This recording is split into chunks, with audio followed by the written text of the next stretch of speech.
she has like um a dress wrapped around her, like she's like imitating the bustle of like a fancier dress.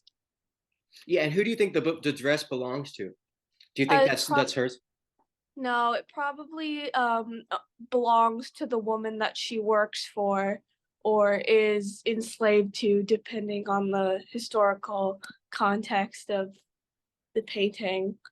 Right. So she's probably the slave, and I think probably that's accurate here. We're talking about Cuba in the 1800s, and as we'll learn today, slavery doesn't end in Cuba officially until 1886, and you might compare that to the United States 1860s.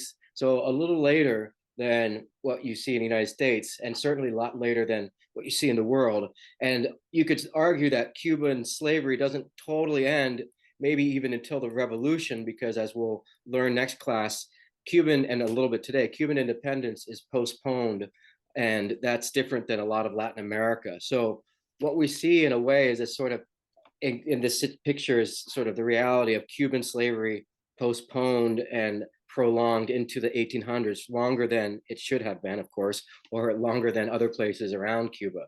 So she's dressed up wearing the master, the mistress, I guess in those days was a term, the clothing of literally her owner. So it's an interesting comment that this is sort of a lighthearted painting, because the subject matter to us is somewhat, I'd say, somewhat serious, at least from our point of view. So can you kind of can you explain that a little bit better, Dina? What do you think might be going on with why it's light, sort of the lighthearted subject or the lighthearted approach to a serious subject? Like in this specific context, the reason it's lighthearted is because it's like it's like a political satire, but it's from the perspective of like the ruling class. Like it's meant to be like mean spirited and mocking, and it's like meant to like basically like comfort like the ruling like slave owning, land owning, like wealthy people of Cuba, and be like, oh, they can only these people who are marginalized, they can only ever hope to act like you, they can never actually be you. And I think that's where the joke is supposed to be. It's very, very mean, but like it's like to them it's this is meant to be like funny. No, And that's well said. That's well said. I don't know if you know the movie Toy Story, but when you were saying that, it reminded me of the movie Toy Story, where the toys are all alive, just in the sense that this is sort of like an object. That the owner treats this woman like an object, not like another part of the furnishings in the house. And while the owners are gone, we see this little momentary act of rebellion. And we'll get to that in a moment. But I think the bigger context, though, like you said, is really this is just a superficial rebellion. It's a moment of kind of masquerading, of looking into the mirror at herself, admiring her appearance, wearing this clothing. But the reality, of course, like you said, it's a fleeting moment. She's going to take the clothing off, and this is just a minor little superficial act of rebellion, a momentary act. And what about the man in the picture? Who is he? Maybe someone else. Yes, Maggie. The man in the picture is most likely the husband of the mistress. Yeah, and we'll see pictures today of several figures who resemble that guy, and that picture does a great job adding a little context, because of course when we're talking about slavery, that's probably the master, and of course that's probably a high-ranking member of the Cuban, or at least in this case Spanish military, and so it kind of reinforces the ongoing presence of Spain and the colonial powers in Cuba. And I also want to point out, though I completely agree with Dita that this is a very fleeting, superficial act of rebellion, I would point out, as we look at what we see today, we're going to return to this picture. It is, I want to emphasize a sort of rebellious aspect here, that even though, yeah, I agree, this is a painting that's kind of meant to kind of mock her in a way, there's something we relate to with the idea of her kind of taking control of her kind of sense of self and breaking the social codes while everyone else is away. And I think even though this sort of mocking tone for this period is definitely intended for the upper classes, I think we can kind of look at this and sympathize with this sort of moment of rebellion, and at least sort of be supportive of her in her kind of breaking of social roles while the master is away. And I would say this is a really great picture that sort of encapsulates the idea that you've got this sort of simmering elements of rebellion and revolt in Cuba that never get any release because the war for independence is postponed. So I think this is sort of this kind of masquerading of revolution that never took place. And yet there's sort of this implied drama under the scenes here, underneath the surface of sort of someone who seeks a sense of kind of revolution or sort of personal status, but it's only momentary and superficial. So we'll cover this a little in greater depth today. You might just notice she's probably looking into the mirror at her reflection, and so admiring herself. And we'll see a little bit today about what that means as far as the sort of, even though you might end slavery, it doesn't mean you've, just because you end it from a legal point of view, slavery continues in your head, in your mind, in terms of how you might want to dress up like the master or wear the clothing of the upper classes. And the same is true for colonization. Just because colonization is over doesn't mean that the mindset of being colonized and wanting to be like the colonizer, or having to kind of figure out how to remove that psychology so you can fully realize yourself without depending on maybe another country or another class for a sense of self. So in a way, we're seeing a picture about a woman kind of struggling with that sort of sense of self amidst the context of slavery. So we'll look at this in greater detail, but I think that's a good way to get started thinking about sort of Cuba and the reality that Cuban slavery doesn't end until the late 1800s, and that Cuba doesn't really gain independence until later in the 1800s. So we'll learn about that today. Any questions now about this? All right, good. When we'll see a bunch of pictures very similar to this one later on today in class. So for now, we're going to revisit, or we have to take a look at what's going on in Europe. And this is actually a good contrast to this picture here.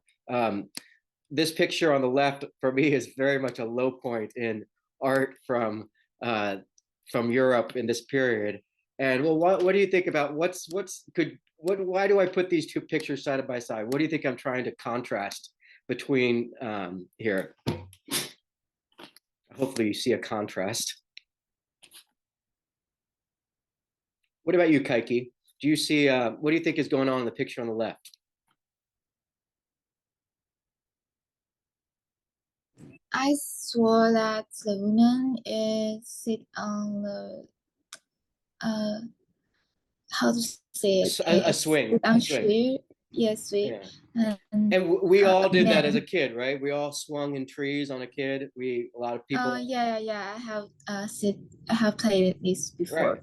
Yeah, and the man is put a hand to her, and maybe they are friends, or they are romantic. Good, right? Yes. Romantic feelings. Yeah. This is probably like a love triangle between the woman, her lover, and her husband, and this is probably in their backyard at some beautiful palace in France. And I put this picture up just to show you what the upper classes in Europe, and probably in Spain, like the man in the picture, this is really the kind of pursuits of the upper class kind of, and this is the kind of subject matter of the paintings from the 1700s in Europe. Probably as far from revolution as you could be, sort of, and the subject matter is sort of frivolous, almost like celebrating the sort of frivolousness of the upper classes, where it's sort of like the only substance is a sort of romance. It's almost like a soap opera moment, and and I think this picture is such a great contrast to the picture on the right, where you can kind of feel this sort of emptiness in a way of that pageantry of what the woman is wearing, especially when you think about the fact that slavery is still very much a part of the world at this time. So what we're going to see today is these revolutions against these upper classes like you see on the left. And I think the picture on the left really shows you why there were revolutions, when you think about the sort of self-indulgence and the sort of kind of willful ignorance, the bliss of about the world outside of the garden that she's swinging in. So we'll be looking at these revolutions that take place, turning this world upside down. And these are kind of the two sides of that world: the very rich, the very poor. Of course, on the left, we're in Europe; on the right, we're in Cuba. So these are some of the revolutions, and it's important for a moment we take a look at a little bit at France, what's going on in France, and briefly the United States, because the United States becomes a very important figure in Cuban history after Spanish independence from Spain. And so it's important to understand a little bit about the United States in terms of our foreign policy. So the American Revolution, French Revolution, Industrial Revolution, Scientific Revolution, and of course, you guys have probably heard of Napoleon. He's in the movies right now. All of these are related, and all of these very much absolutely relate to the modern world as we know it, whether it's globalization or constitutions that focus on individual rights like liberty, fraternity, and what was the third? Egalitarian. So I think a lot of us innately, almost by birth, we've sort of internalized the values that give life or give birth to these revolutions. And the American Revolution, we're not going to look so much at as the French Revolution, because that's very important from a global perspective, especially because of Napoleon. Now, the key thing to understand is this represents a threat to the monarchies and to the church. So for thousands of years, the royalty, kings and queens, have controlled the world. In Europe, specifically, because that's where the colonies, of course, are going to, that these are powers that are going to create the colonies or colonize the world. And that represents the toppling of, it will represent the toppling of monarchies and the church. And that's very important when we think about the United States and Latin America, because that's going to lead to the independence of Latin America, because Napoleon ends up defeating all these monarchies in Europe, and the Spanish colonies don't want to follow a French leader. So we'll get to that in a moment. I just want to contrast these two very romantic visions of the founding of Latin America, or the Spanish colonies, and North American colonies. So sort of the Spanish and the British. And of course, both are very romanticized and very European centric, but we're comparing apples to apples here. So you just might consider what would be a major contrast you observe between these two paintings, again, acknowledging that they're both very romanticized and European centric. What would you say is the biggest contrast between the way these two sort of encounters between the old world and the new world? Any major contrast? Dean, I don't know if your hand's up from before, probably, but anyone want to identify a contrast here? Yes, Dina. Oh, sorry. That I think a contrast between the two, despite being very similar in style, is that the first one focuses more, at least visually, on like conquering, like the idea of like taking control by like force. And the second one, at least superficially, is like, no, we've come to like a mutual agreement, Good. at least from the way it's depicted. Good. And again, we're looking at two pictures which are very romanticized and very European centric. And yet it shows a very interesting kind of mindset, which I think certainly the Spanish mindset of conquest, we've understood pretty clearly. And I think it's important for you, or for us in class, to understand the United States comes about 100 to 150 years later after Spain. The slavery has already been introduced, and you notice there's no slaves in probably either of the pictures here. So that's an important omission. But I do think it's important to understand that sort of the age of conquest is different than the age of colonization. We're still talking about expansion of European powers into the New World, but now we're going to add this sort of northern North American phase to our sort of to the Spanish phase of the conquest of the New World. And you could see they're focusing kind of on this exchange of goods up north versus the conquest element that you see from Spain on the south, on the left. Of course, Native Americans feature prominently in both, but no slaves. And here we see a painting not from Europe but from the New World, and I think it shows you a little bit of the contrast from what we've seen already from Europe, the woman swinging on the swing, we start noticing a shift in subject matter away from sort of what you might expect, the royalty, the rich, to a kind of subject matter which is more focused on sacrifice and nationalism, but not necessarily religious sacrifice, but with a lot of undertones or overtones of sacrifice. And this will become very important when we think about the idea of an independent nation and creating a sense of national identity that's different or independent from the mother country, from the colony. So this is a picture painting depicting the death of a general during the 7 Years' War between France and England in the United States. But you notice the artist has included the probably Native American, I don't want to say he's a chief or something, but probably a very high status warrior.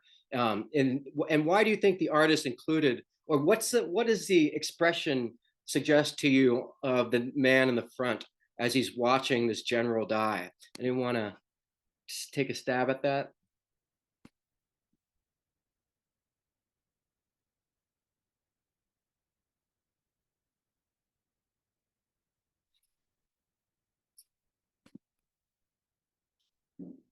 When I see it, I kind of see the artist trying to be more kind of at least inclusive in terms of making it clear that this is the new world and not Europe.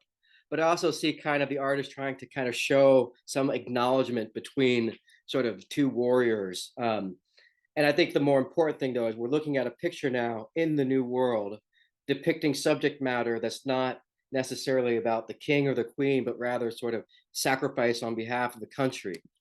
And we see in the United States, for instance, this picture from Boston Harbor showing this boat almost as this sort of foreshadowing of the United States, with people on the boat all kind of participating in this sort of almost mythological rescue effort. And I think these pictures kind of eerily foreshadow what we're going to see coming on the horizon, which is these revolutions where these paintings re-envision a nation as a collection of individuals, independent individuals, rather than a sort of caste system or a hierarchy of upper class and lower class. So these paintings for me very much foreshadow what's coming in the United States and France, with revolution and nationalism becoming very important, especially in the United States. What we see is the Mexican-American War and slavery. So briefly, I'm going to talk about kind of how that relates to, or we'll talk about France, and then I'll go back to the United States. So this age of revolution is really driven by these ideas of the Enlightenment, questioning status, ending slavery, and bringing individual rights to everyone rather than just the elite. Napoleon sweeps across Europe. I haven't seen the movie that's in theaters right now, but it's probably not the worst movie to see, just to give you some sense of the context of Napoleon, because Napoleon has a really big impact on the Spanish independence, or on the independence of Spanish colonies, particularly because Napoleon puts his brother in power in France, or in Spain. So we'll see that in just a moment. So here we have a famous painting depicting the French Revolution. And this painting is the culmination of sort of several decades of revolution. And you can see the revolution is personified here as a sort of female figure. The artist is emphasizing her gender by showing her topless. And I think the idea is to emphasize this the nation as a maternal, sort of caring, nurturing entity. But of course, she's holding the flag, the French flag, above her head. And this is very famous painting. Probably a lot of you have seen it. And this is very much a painting about sort of sacrifice and suffering on behalf of your nation. And on the lower right, that's the Cathedral of Notre Dame, very small and shrunken. And I think this picture really shows you the importance of the nation, and the idea that the nation is something that you should be willing to die for. And why should you be willing to die for it? Because you're going to gain all these rights like freedom, the end of slavery, the ability to own land. And so the promise of revolution is really a major sort of looming figure in the 1800s in Europe and the rest of the world. So this is driven partly by two key inventions, the microscope and the telescope, which reorient all of our understanding of the world. And this is very much a challenge to maybe a religious sense of the universe, in which human beings, or the planet Earth, is in the middle of the cosmos. So just by using the telescope and looking into the universe, we reoriented ourselves in the cosmos in a more scientific, observable, material sense, rather than in terms of maybe mythology or religion. And that's a challenge to the church. And you guys probably have heard of Galileo, and you guys probably understand science and religion are sort of odd bedfellows, because science is based on proof and religion is based on faith in a very simplistic way. And so this age of enlightenment is very much driven by science supplanting the church as a key source of understanding and knowledge. And we get things like the First Amendment from people like Voltaire, who was a famous satirist. And I think you can translate this into the First Amendment, freedom of speech. Someone like John Locke, who really championed the idea of public education, of raising arms against tyranny. So the idea of revolution and fighting against tyrants, as well as the idea of a natural law, which is to say that all of us have inalienable rights that can't be taken away by kings or queens, and also that we're born with a blank slate, which is the tabula rasa, so that basically everyone is a result, or can be the result, of good nurturing, or good nurturing can result in good people. And so it sort of upends the old idea of the world being based on good genetics or your aristocracy or your pedigree. And now we see this vision of the world that's based on nurture and based on kind of the tabula rasa, the idea that everyone can be molded into a good person. You just need a good government, good set of values, good parenting, public education. And many of these ideas have now sort of become cornerstones of our modern society. I don't think any of us would object to religious toleration and public education.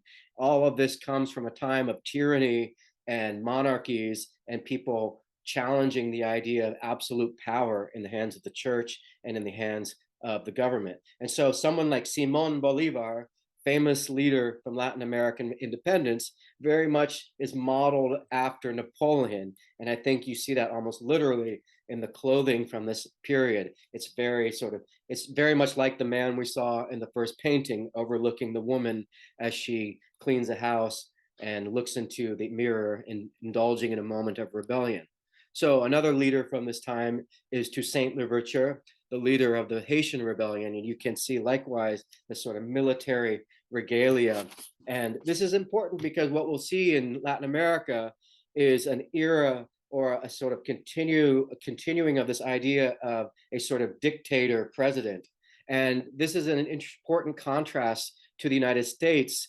And it's up to you to sort of decide what gives birth to this contrast, but I'll provide a little bit of sort of information along the way to help you kind of sift through the reasons why in Latin America we see the emergence of this almost Napoleonic kind of leader.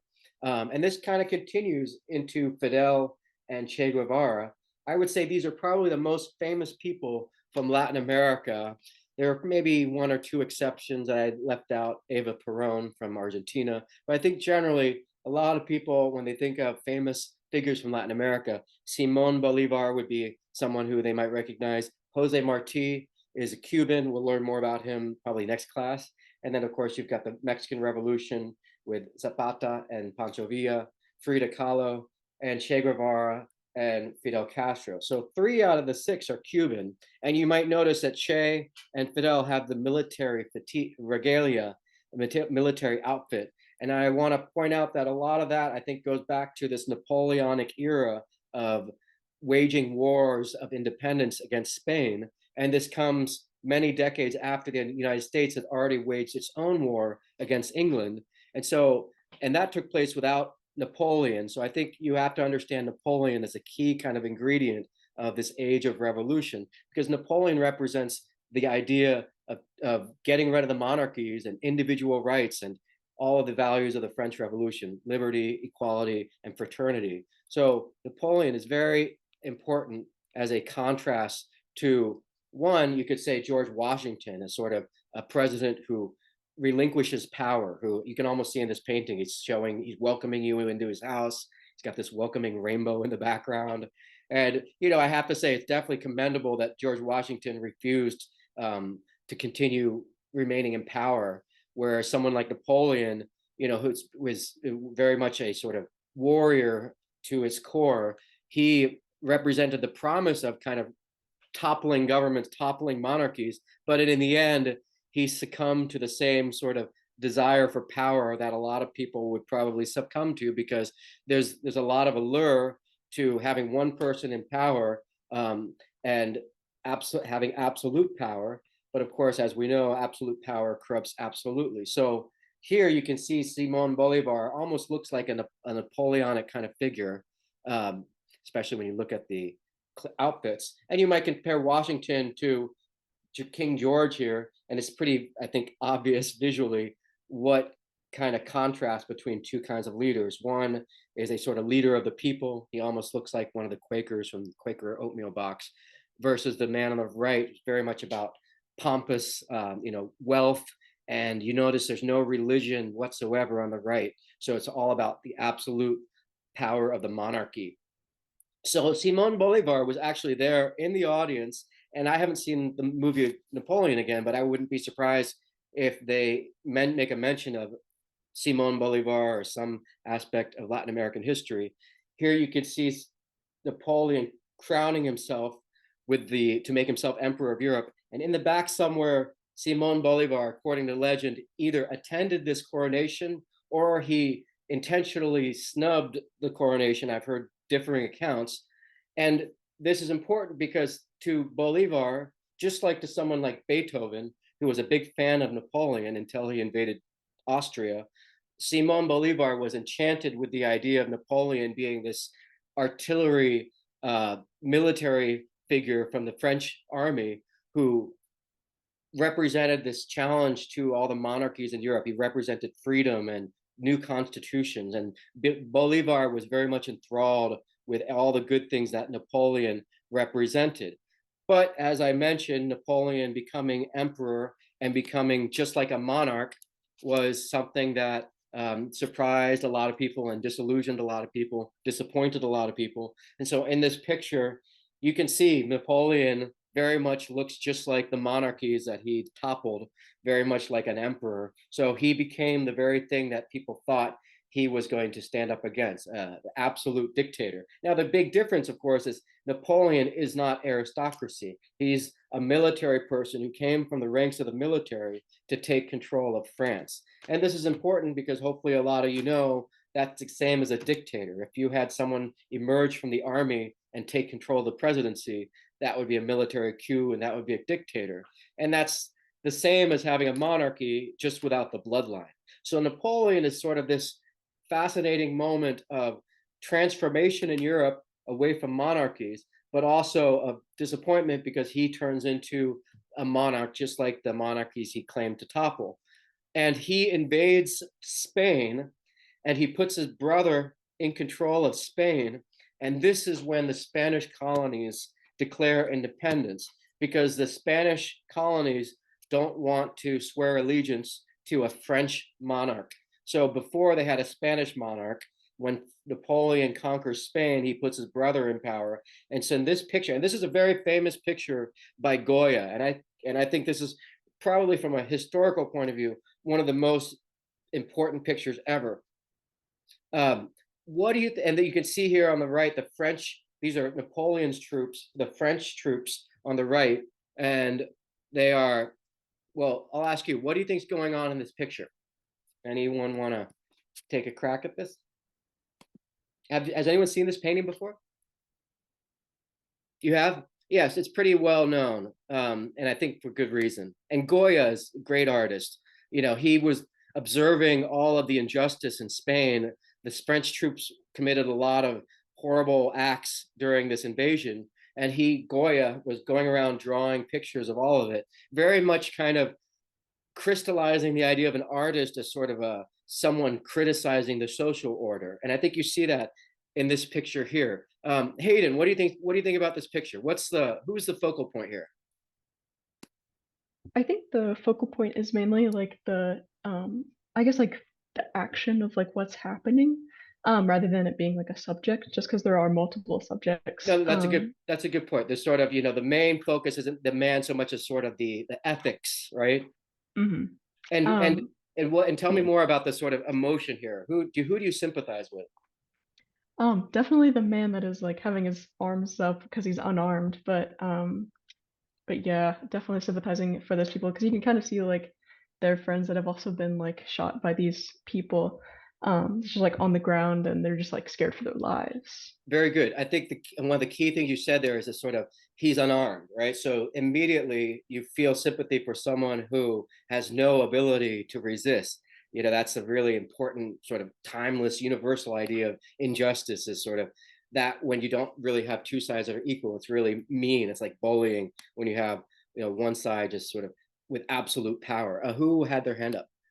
Go ahead and speak. Yes. What I also find interesting about this painting is how the man with his arms up is also the only one in what appears to be like a bright white shirt. So maybe that might symbolize like him saying, "Hey, I come in peace. I'm peaceful. I'm not here to fight anyone. I just want you to like stop killing my friends and stuff." Right, and you point out the arms being up as a sort of universal way of saying I'm not a threat. So there's layers of sort of him not representing a threat and yet nevertheless being sort of murdered, massacred, because clearly that's what the objective of the French firing squad here is. And you might notice the artist included that little lantern there to light up the subject. The artist could have lit up the subject supernaturally, and I don't think any of us would have thought the less of the painting. But I think it's a notable thing that Goya included that lantern to really create a light source. And yeah, I think it's important to note that the other victims there are sort of show us what's going to happen the moment after this painting. And so, when you think about the idea of our modern sense of both what art is, what an artist should be or should do, the idea of social justice, and also the idea of defending, sacrificing for your nation. So here we have, these are people in Spain. This is probably Toledo, Spain. And so these are Spaniards who are being massacred by the French. And you could say this is very much sort of like a heroic sense of sacrifice on behalf of your nation. Of course, we don't want these people to die, but the idea is that they are sort of fighting or dying because they love their country or because they are. No, that's okay. Just Julian, I see you've just joined us. But I think this picture is very much sort of like this man heroically standing up in the face of the French, and obviously dying because the French are tyrants. So again, this is another example of Napoleon's tyranny. Even though Napoleon ostensibly or seemingly represents liberty and equality, here you can see the real reality of French occupation of Spain being brutality. And this is a domino effect of things that happen, triggering the revolt of the Spanish colonies, which we'll see in a moment. And this is kind of similar. I think you might notice is sort of the Christ-like qualities of the figures lying down. I definitely think this artist was aware, or at least sort of one of the artists on the right is aware of the Goya painting on the left, as far as sympathizing with the sort of unarmed, innocent civilians who are no threat to the sort of all-powerful, overpowerful, disproportionately powerful tyrants that we see in the picture. So very interesting parallel between these two pictures. And now, of course, we have to look at Spanish independence. And here again, going back to Bolivar and Toussaint Louverture, they're very much applying what Napoleon's doing in Europe to their homelands. In the case of Bolivar, in Latin America, mostly in northern South America, Ecuador, Peru, Colombia, name a few places, and Toussaint Louverture in Haiti.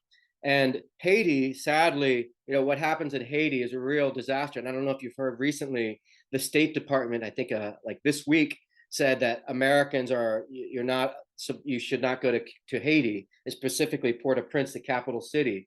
And what happens in Haiti, you really have to kind of tell the story over several centuries, but certainly beginning of it is a sort of French brutality. Haiti was a very, very, in fact, the most rich colony was Haiti because it produced all the sugar, tobacco, coffee, and very much funded the French monarchy and probably the French Revolution. And Napoleon, though you would think he would be someone very supportive of a revolution, since he himself is a revolutionary, I think you understand that Napoleon's values were not as good as we might expect, because he crushed the rebellion in Haiti. And as a result, a lot of Haitian slaves, a lot of the Spanish aristocracy flees to Cuba, and we see Cuba sort of absorb a lot of the sugar industry from Haiti. And in Haiti, you see a successful rebellion against a colonial power.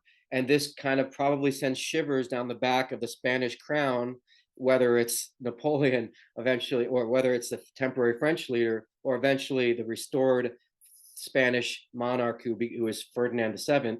They don't want a repeat of what happens in Haiti. And so in Cuba, as we look at Cuban history, and especially the idea of postponing independence, I think you have to really understand that in terms of what happens in Haiti, where basically the Spanish crown doesn't want to repeat in Cuba of what happened in Haiti with a successful slave rebellion.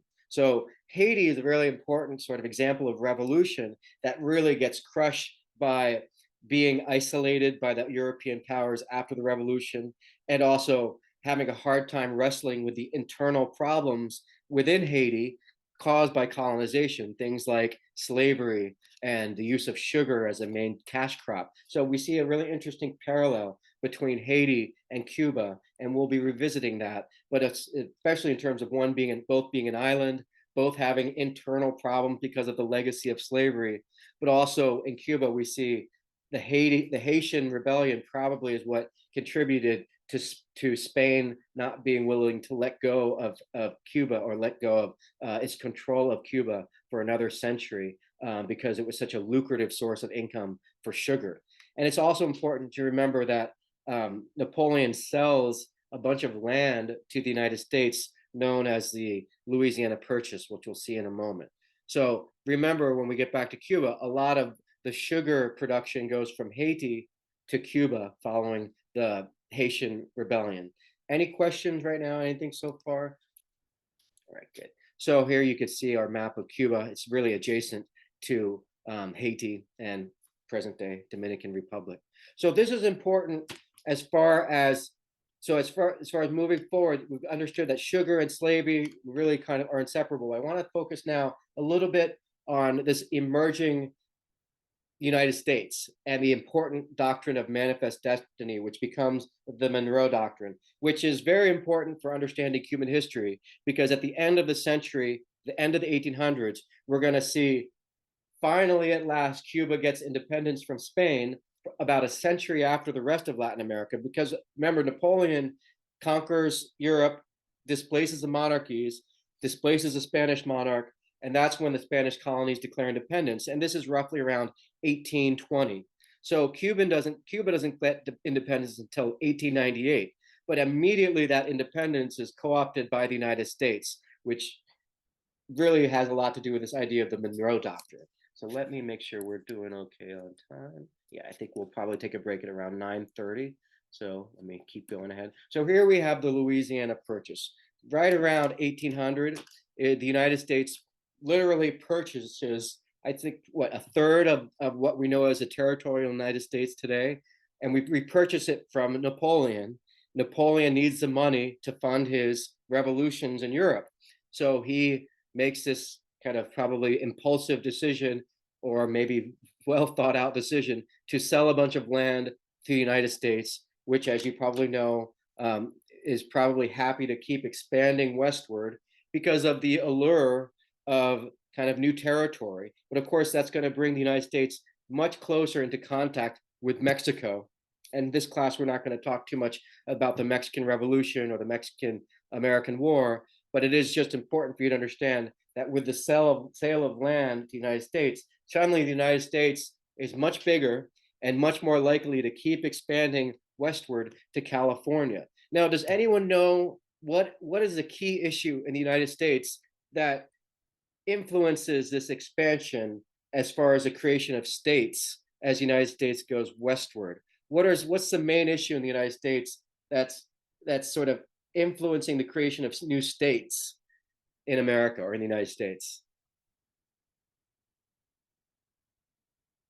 Well, we'll get back to that question in just a moment. That's something to think about. So as the United States grows, it's more than just a matter of adding territory, but there's a matter of resolving internal political problems related to colonization, as we'll see in a moment. So here you can see Mexico is very much sort of California, Texas, all the way up to the Colorado River, and the United States is expanding westward. And here you can see Napoleon, who is lost. I think he goes into exile and eventually is defeated by the monarchies of Europe, which are having nothing of his revolt. Basically, after his kind of momentary rebellion in Europe, the monarchies all come back to power, and this sort of age of revolution in Europe is postponed another 50 years. But in the United States and in the New World, in Latin America, we see a sort of different history kind of emerging, or a sort of this history continuing on a different path. And this path includes the United States and Mexico as sort of this inevitable conflict. But I think the important thing for you to understand is after these colonies declare independence, after Napoleon invades Spain, you're left with a sort of independent Latin America with one or several notable exceptions. So what are the exceptions? What's the key exception in Latin America as far as which country is not independent after Napoleon, based on this map? Well, obviously Cuba, you can see here. So what we're looking at is what remains of the Spanish Empire after the age of independence. So you can see Cuba. I don't know if it's not Morocco. Can't remember where the country, just south of Morocco. The Canary Islands, Spain, the Philippines, and notably not Latin America. So as I said at the beginning of the class, Cuban independence, and you could argue the revolution, is postponed, and not even postponed until 1898, as we'll see, but rather until 1959. And this is very different than the United States, the history of the United States, and very different than Latin America, which achieves independence, at least nominal independence, around 1820. So what we see in Cuba is very different than what you might see in Mexico, where you see the emerging of a sort of nation state based on wrestling with these internal conflicts within the newly independent nation.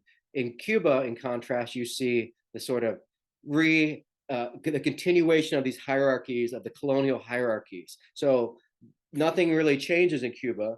The Spanish remain, so the Spanish colonial power remains in control. And so sadly, Cuba kind of goes on as if Napoleon almost never happened. And you can see from the paintings in this period in the 1800s how the sort of caste system with these peninsulares, the Spanish on top, well, they might be gone, but who you see in power now are the criollos, the sort of hybrid people of Spanish descent who, I'm sorry, and in Cuba, you don't really see the Spanish disappear, but in a lot of Latin America, you see the peninsulares disappear as a sort of Spanish rulers.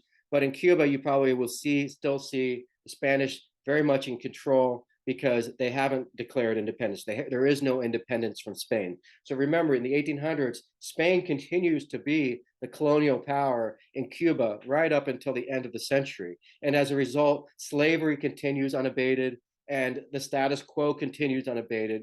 And so you could see these pictures from the late 1700s are very much kind of pictures of the upper classes in Cuba. And this probably won't change very much for another century, with the sort of kind of cementing of the classes into this sort of rigid hierarchies that we saw during the colonial era. And you could see sort of some of these upper class leaders from Spain very much looking like the sort of aristocracy, and really no revolution in Cuba. So very briefly before we take a break, which we'll do in about 5 or 10 minutes, I want to show you now some of the pictures you'll see from this period in Cuba. And remember, these pictures are not pictures that are celebrating independence.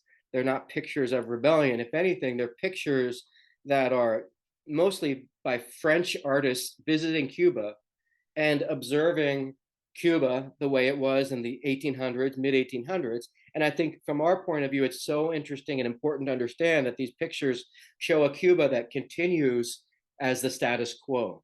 And even though there's a lot of wonderful sort of images, and it is a wonderful snapshot of Cuban culture, especially in this case, the sort of ongoing important contributions of African culture to Cuba, sadly, there's still pictures of this sort of status quo uninterrupted by revolution.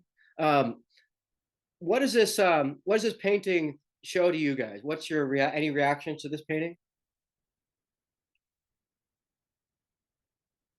You might notice this sort of some of the figures are dressed with some of the pageantry of the upper classes, but I think mainly we're probably looking at a religious celebration, which definitely shows the contributions of African culture.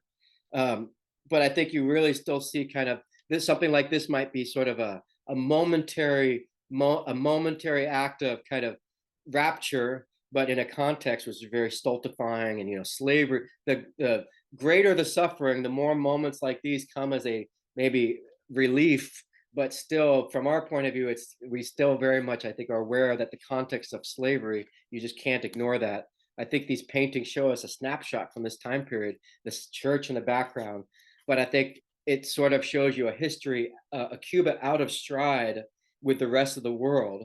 But nevertheless, maybe these sort of fermenting energies of kind of within Cuba that will sort of come to the fore later in the century when they finally declare independence from Spain. So I want to show you just a few of these lithographies, but these aren't necessarily paintings by Cubans so much as sort of foreigners visiting Cuba and sort of showing this sort of fluctuation between idealizing the landscape, the people, and then also noticing the social order and the sort of unique qualities of Cuba.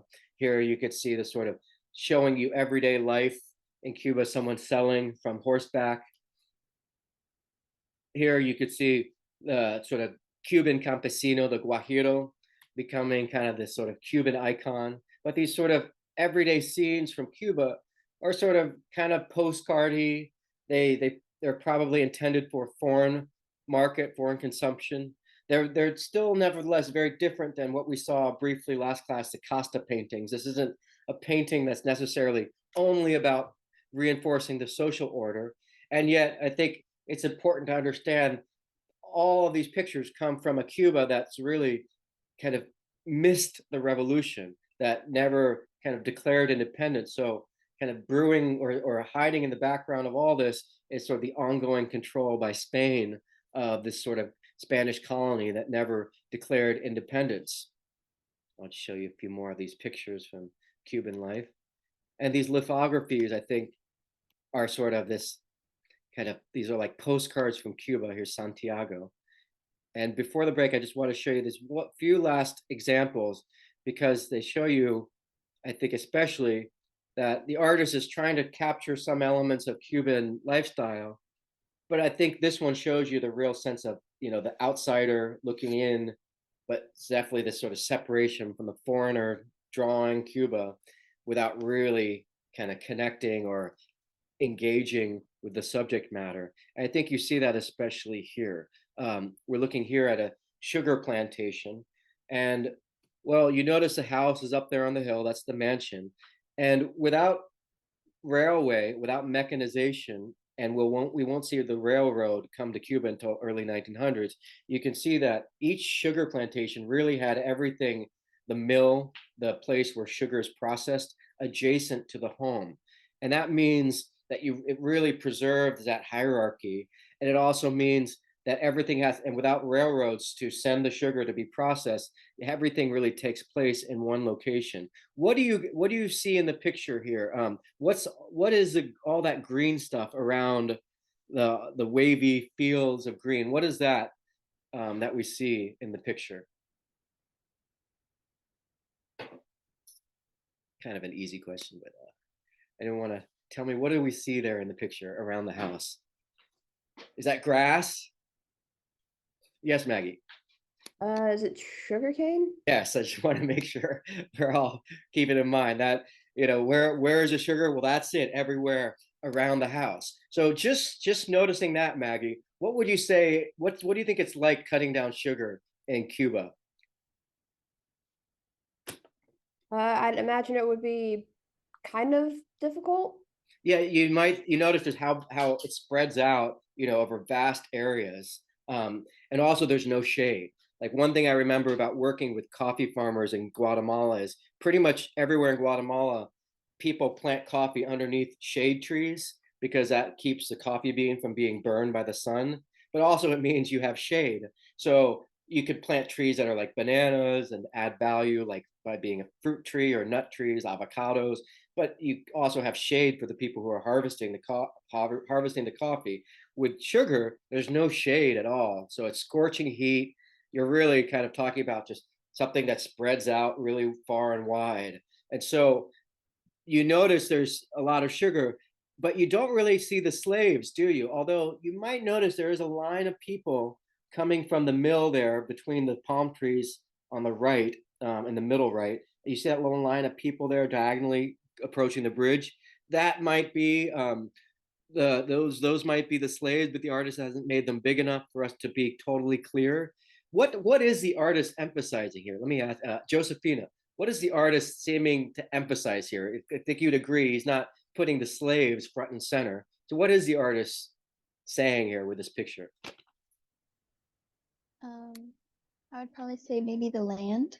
Yeah, I think that's a good, it's kind of like a landscape painting with a little bit about kind of sugar production, but it's certainly not focused on the slaves, on the hard labor, on this sort of social order. It's kind of putting the sugar mill into this beautiful kind of context. So I think that's a good point. This sort of it's focusing on the landscape. And you might notice on the far right that looks like slave quarters, perhaps, or maybe the city nearby.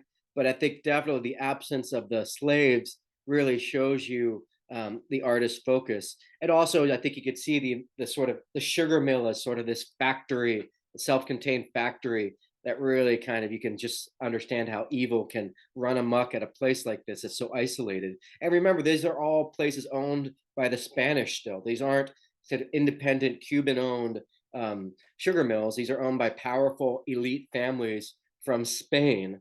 And you can just look at how much territory and what kind of enterprise they're in charge of, and how this really helps reinforce the social codes, and why it makes revolution very hard when so much of the nation is dependent on this sort of sugar mill, which is this like the self-contained like unit of tyranny.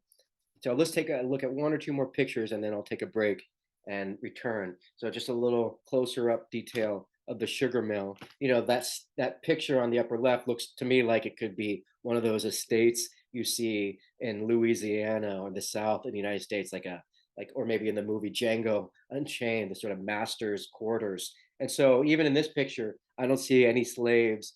And again, it's the artist emphasizing the landscape with a little bit of kind of acknowledgement of the kind of things produced in Cuba. So with these pictures from this era, Cuba without independence, you kind of see the sort of this desire to sort of idealize Cuba as a landscape, the sort of culture, but you also see a little bit of understanding the social order, and from our point of view, the sort of unchanged social order. Of course, that will eventually change, but what we'll see as we move forward, a little bit more about the United States, and then we'll focus on that painting we started with, because we'll see a lot better examples of Cuba painted now from the perspective of Cuban artists, and with a little bit of satire and a little bit of challenging of these social codes, leading up to, of course, that painting we started with at the beginning of class. So this is a bizarre map. Hopefully you agree, because of the addition of Cuba there. And I told you, I mentioned a moment ago that Cuba, or the United States, expands westward, and this becomes relevant for Cuban history. And interestingly, this map was created as a sort of aspirational map, proposal map, to include Cuba as one of the American states. But it's more than that. You might notice there's a line of slavery that you see, the boundary line of slavery. And like I said earlier in class, this question of American expansion westward really hinges on this issue of slavery and the states that are added to the United States are either slave states or non-slave states. So remember, as we're making a parallel between Cuba and or Haiti and or the United States and or Mexico, one important part of this parallel is how each of these countries addresses its own internal conflicts, whether it's between indigenous rights and the elite or slavery. And in the United States, you have the American Revolution in 1776, but as you know, that doesn't resolve the issue of slavery, which is completely incompatible with all of these ideas of the Enlightenment that we've talked about today. So in a way, you've got this inevitable conflict between slavery and this emerging idea of a nation state based on individual rights and individual freedom. So we'll be looking at that in a moment. I think we can probably officially say we're starting now. Any questions? Everyone back? I think it's about 9:50, so we should be able to continue. So we're going to look briefly at the United States and then go back to pictures like the one we saw of the woman taking sort of advantage of the absence of the master in the house. So this picture, as I was just explaining to everyone, is a picture that really is about Cuba's relationship to the United States. This picture, if I remember, was 1854, which is before the Civil War in the United States, which is 1862, which was really about slavery, and not just slavery as maybe even a moral issue, but also an economic issue. And you could see the map of the United States very much defined in terms of slavery. So it's very important to understand that slavery is sort of America's stain and sort of America's sort of blight on America's conscience to resolve. And it's similar to what we see in Cuba. So I want to start the class by having you consider sort of the issue of slavery in the United States as a way to understand the continuance of slavery in Cuba into the 1800s. And so in a way, we're sort of seeing a sort of a model or another possibility for how to resolve slavery. So I'm briefly going to show you some pictures from the United States, and we're sort of in parallel with Cuba right now. So we're looking at one of the regiments of all African-American soldiers from the Civil War. And, I think it's important when we think about slavery, we talked about initially about the woman wearing the clothing of the master or the mistress, and sort of looking at slavery from that point of view. And it's fascinating to think about slavery from the point of view of the slave, of course. And I think these pictures do a wonderful job, first, of showing photography. We're looking at photography, and think about the importance of photography as a way to help iron out differences between people. Everyone now joins in art history. Everyone is a subject in art history when you have photography. It's no longer just the rich who can afford painting, but rather anyone can be part of the sort of ongoing visual story of human history. And in this picture, I think you really see what photography can achieve as far as really capturing the people who were traditionally omitted from history. So, but especially, I think this picture is great for showing sort of, we're thinking about slavery, or this picture in the context of slavery. So who are we looking at here again? Which side are these gentlemen fighting for?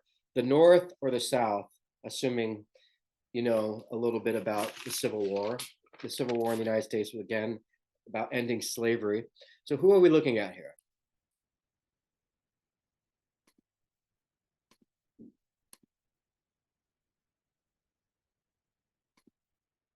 Was this the North or the South, Julian? Union soldiers? Yes, we're looking at the Union, and you might recognize it from them from the outfits, but I think you probably would also understand that I'm guessing the Confederate didn't take a lot of photographs of the soldiers who were fighting for the Confederacy.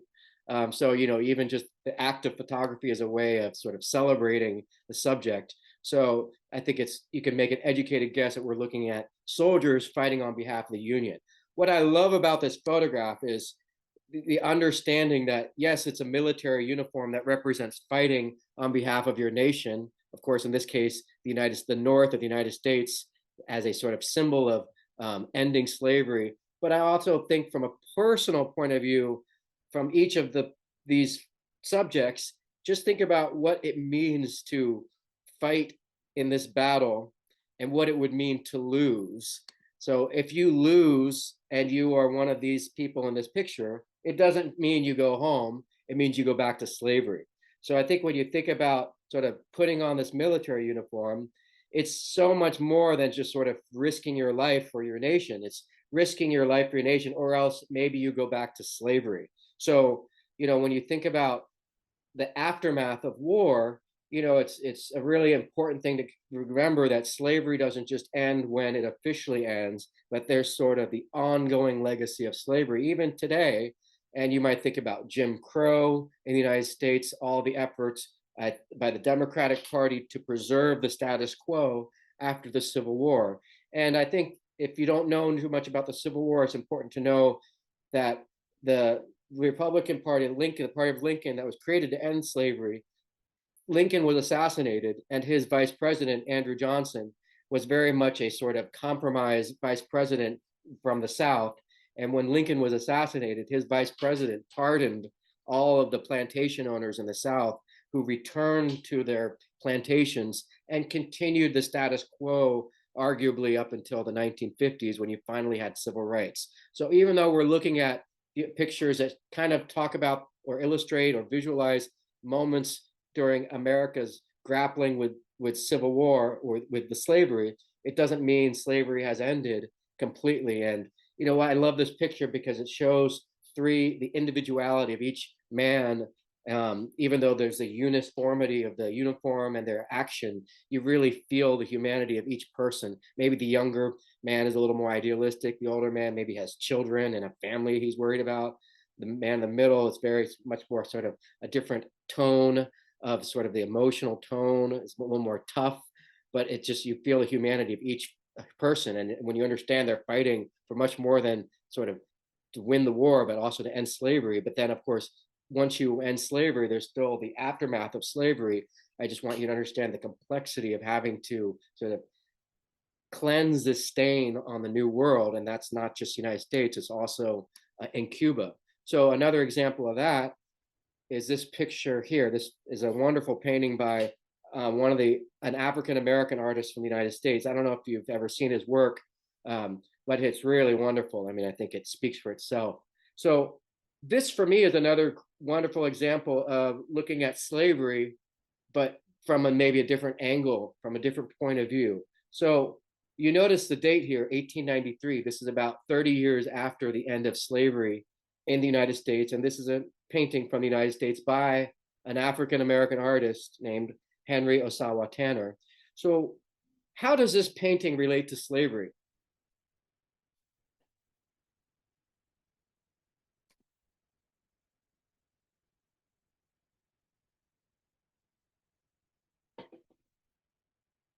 So as you think about it, you would typically think of slavery, and you might anticipate we're going to be looking at this picture again, the one on the left. So you think about slavery in terms of, well, you might think of someone working in the sugarcane fields, right? Someone shackled in shackles. But I also want you to think about what it means after slavery, in the decades after slavery. So what do we see in this painting? How for you does this painting relate to slavery? Because we're not looking at someone who's still necessarily a slave, but how might this kind of be meaningful when you think about this in terms of slavery? I think it could be meaningful because one of the most horrible parts of slavery is that families were constantly being split apart. Like, they're in order to try and make them less than human, they would break families apart. So the fact that this man is teaching what I presume is either his son or his grandson, like something as fun, like something fun and affectionate as how to play the banjo, is a portrayal of perseverance in the face of facing something so harrowing. Yeah, I think you said that really well. One, the idea of breaking families apart, you can think about breaking traditions too. And, what does it mean to be a family?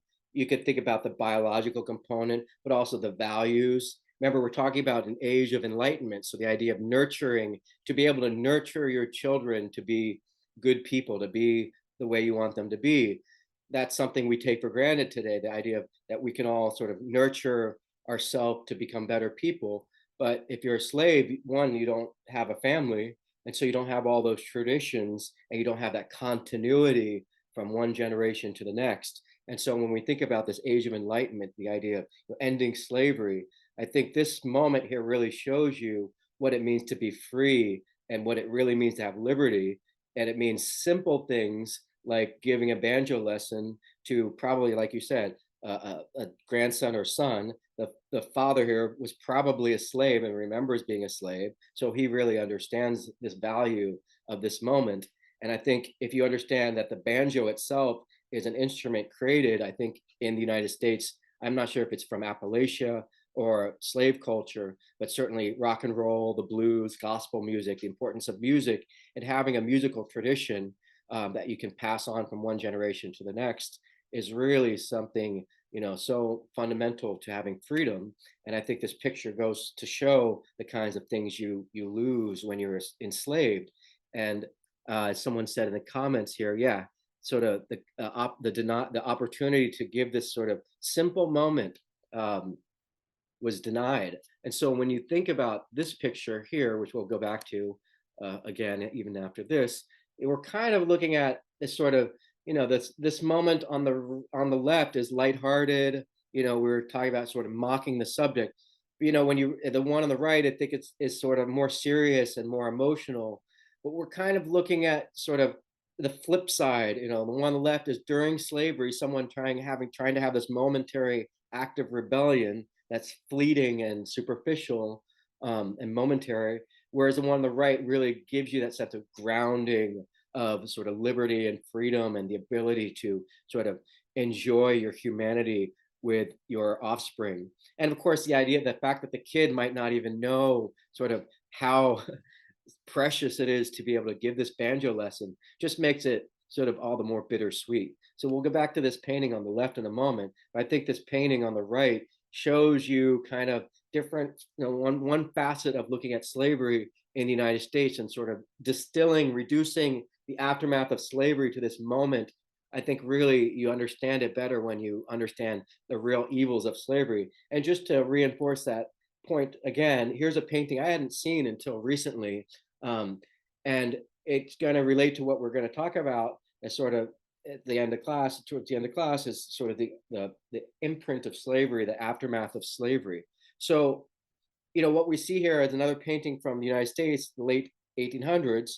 And I think it really shows you sort of that when you end slavery, it still hasn't ended, but there are interesting little changes like what you see in the writing here on the left.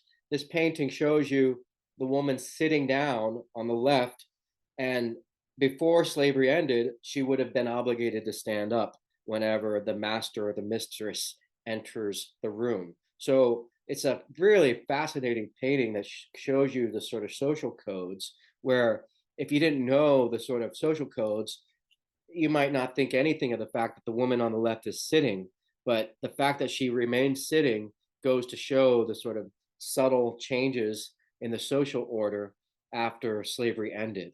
And this will relate to kind of what we see in Cuba with the sort of how do you visualize freedom? How do you behave with freedom after slavery has ended? Yes, someone's mentioning the interesting power dynamics, social. And I hope you agree, Maggie, in this painting, you see a sort of different dynamic. This isn't a painting by an African-American artist showing you sort of the father and the son, but this is probably more of a painter just looking at the aftermath of slavery and the subtle little changes here. And, I can't say if this is a serious painting or the two women standing certainly don't look like they're affectionately greeting her. So it's a very kind of awkward moment, I think, when I see this. Is very, and you could see as a mirror of the other picture with a woman holding her child.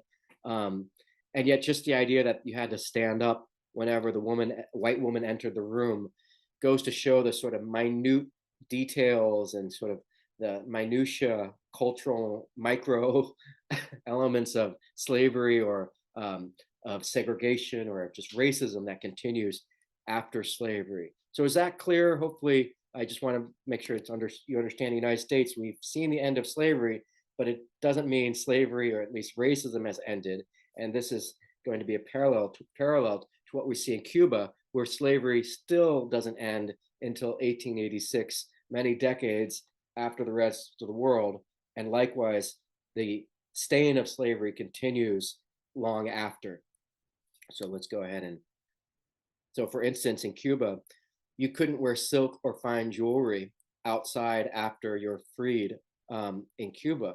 So, why do you think that is? So you're a freed slave. Why in Cuba are there still prohibitions against, well, one thing to remember is Cuba is still a colony of Spain. So there's still that social order in Cuba with the Spanish on top.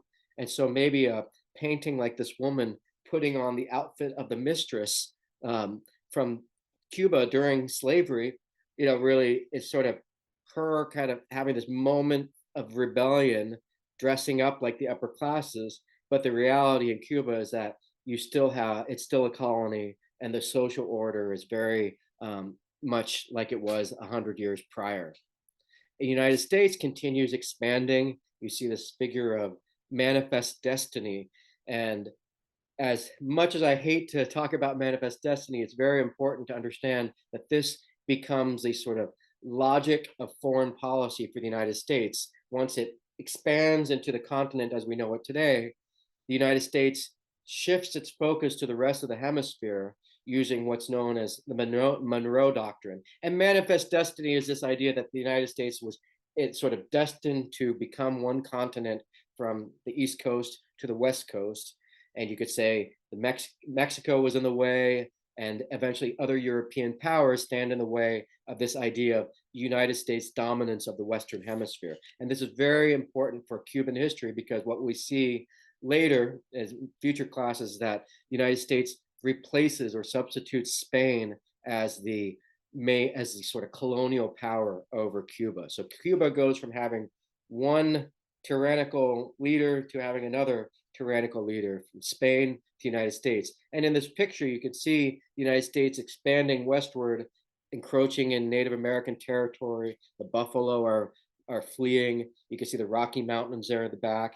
And what are the key tools of American expansion? Well, you can see the railroad and the telegraph, and the figure of liberty, or whatever you want to call it, or manifest destiny, this figure floating, is literally stringing the telegraph cable across the country. And so this picture shows you this consolidation in the United States, but also shows you the supremacy of technology. And that's very important as far as rebellion and revolution in the 20th century, because things like the telegraph and electricity, these are all things that will sort of allow for the average person to hopefully reach a level of comfort that equals the higher classes. And of course, that's why you want a revolution in a place where most people don't have access to education, healthcare, work, and especially in Cuba, where slavery continues. All of these, the promise of modern life is still very much unattainable by the average Cuban. So we see in the United States, the railroads really are the tool that shrinks the United States into one country. Manifest destiny being this idea driving the United States.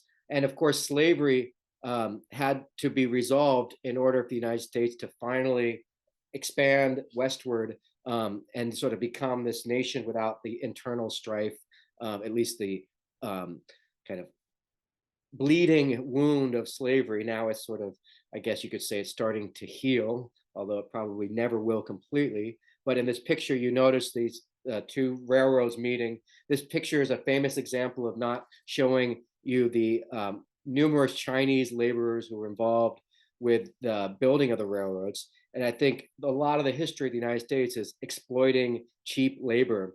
And I'd say you could argue this continues today. We'll talk about that theme another class. But I think importantly here, you see the meeting of the two railroads, and this creates the modern map of the United States. As silly as this childhood map of the United States is, it shows you an important reality of the American sort of nation. And that's what I want to show you on the left there. You might notice a lot of the United States has these very pronounced vertical lines going up and down, especially along, Nebraska, Kansas, Oklahoma, and then Colorado. Why do you think the United States has these big blocky states in the West versus these much smaller states on the East? Well, to answer my own question, that really has to do with the time zones and the railroads. So in order for the trains to run efficiently without hitting each other, the United States had to create these time zones so that the railroad could function efficiently. So even the nation, the geography or the political territory of the United States is defined by the railroad and defined by technology and the supremacy of technology. And the railroad won't come to Cuba, as we'll see until the early 1900s. So another element of this continuing of Spanish dominance of Cuba means that Cuba will lag behind a lot of other countries economically. And then when it does finally catch up politically to the rest of Latin America, the United States steps in and takes control of Cuban independence, which we'll learn about next class. So for now, I want to focus on how Cuba has not really changed, or how Cuba sort of is wallowing in this state of colonization into the late 1800s as the United States emerges as this new imperial power. So as we move forward later, we'll be looking at these imperial stages of American policy. And right now, in the late 1800s, after the Civil War, we see the United States starting to expand into an imperial power that doesn't want any of the European powers involved in the Western Hemisphere, particularly Spain. So if Cuba remains a colony of Spain, and the United States now has this Monroe Doctrine that says no European powers should be involved in the Western Hemisphere, which means North and South America, well, you can see there's this inevitable conflict brewing between Spain and the United States, which will culminate in the Spanish-American War in 1898, which is technically the year of Cuban independence. But again, as I repeat, the Cuban independence is sort of delayed again until the revolution, because the United States becomes a new sort of ruling power in Cuba, controlling a lot of the land. Now, slavery will have ended, but as we'll see, there's still the legacies of slavery with sugar production and the gas system. So keep in mind, one of the reasons why Spain continues to be a power in Cuba is it has a big navy, and it's very hard to foment rebellion when your adversary has the ability to blockade the coastline with ships. So the real revolution or the real independence of Cuba won't happen until 1898, after slavery has ended. But again, with the stain of slavery continuing, you might think about sort of no education, no jobs, but also not being able to control land. The fact that most of the land went from being owned by the Spanish to then being owned by American corporations like Coca-Cola that wanted all the land with sugar to feed America's growing consumption of sugar. And here we could see some lithographs from Cuba in the 1800s that really show a sort of sleepy Havana that is still waiting for industrialization, the kind that we'll see in the rest of Latin America and the New World by the sort of mid to late 1800s with the steam engine. So here, at long last, are the paintings by the same artist who did the painting of the woman we saw at the beginning of class. And they really reinforce the theme I've been trying to point out throughout class, which is this Cuba in the 1800s. The status quo does not change. You really feel like sort of Cuba has not embraced revolution or independence yet, and it sort of continues on as it is. So here's the artist who painted these paintings, and we'll see he shifts into a more satirical style later in his life. But for now, you'll see his early work, which are more realistic, more naturalistic. And I think what you'll see is sort of he does satirize the aristocracy. And these are definitely the first example of paintings about Cuba by a Cuban artist. So that's a notable fact. And he's also someone who does not support Cuban independence. And you have to wonder, is that because he is sort of more sort of hidebound to maybe, looks to the past and thinks that Spain is just sort of entitled to control Cuba, or maybe he feels like Cuba isn't ready for independence. That's something to consider when you look at his work. There's something where he must have concluded that Cuba is better off with under Spanish control, and you might consider, why is that? And it might be because Cuba, like Haiti, is so sort of oppressed by colonization that you're better off continuing with the status quo, because the alternative for him might be chaos. Now I'm just trying to speculate, but I think all of this you have to think about, well, what are the seeds of revolution? Because clearly revolution and independence doesn't fully take place in Cuba until 1959. So as we look at these pictures, I want you to think about what are the unresolved problems in Cuba that will be resolved by the revolution in 1959. So we've seen pictures of the sugar mills in Cuba. We've seen some pictures of everyday life in Cuba, but now we see them from the point of view of an actual Cuban artist. And there's a style called costumbrismo, which is really sort of just showing typical, culture, typical day-to-day life in Cuba. And that's kind of, I think, really the sort of the nature of these pictures, trying to offer a sort of snapshot of Cuban culture and looking at sort of everyday life. So let's start there. What do we see in this picture? Anyone want to get us started here? Who's the main subject here? We've seen a sugar mill, a painting, a lithograph of the sugar mill, and I think we agree that the painting really focused more on the landscape rather than the people. What about here, Audrey? You got to turn your mic on. There you go. Go ahead, Audrey. I see your hand up, Audrey, but I can't hear you. Maybe give that a shot again. I can't hear you, Audrey. I don't know if others can hear you, but maybe check your mic. Can't quite hear you there.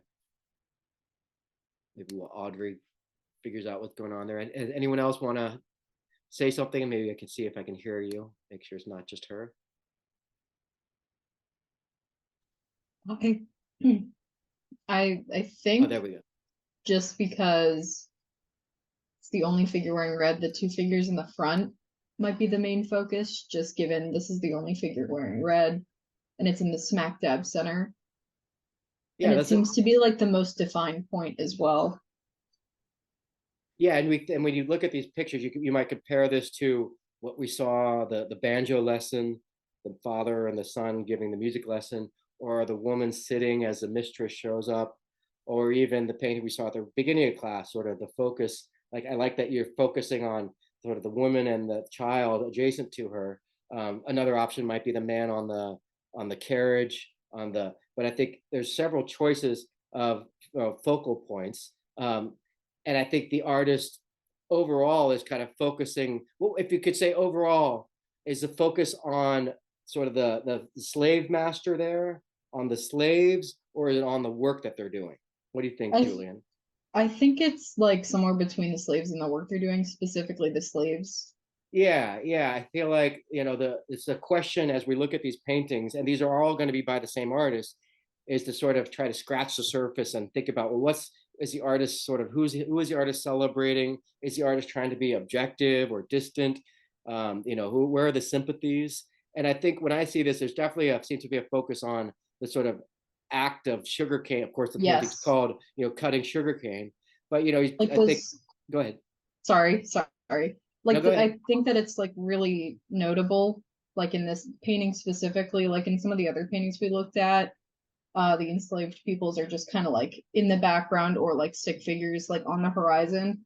But you can really see, especially on the bottom left, just like the one that's really getting me is the figure that's like with the back to the camera with some of the rips in their shirt. I think like something about like the definition of the shoulder like really conveys like the weariness that the artist is trying to get across. Yeah, that's a great observation. The artist definitely included the details in the clothing to show you it's torn open, even a few little holes. I can see it looks like holes in the clothing.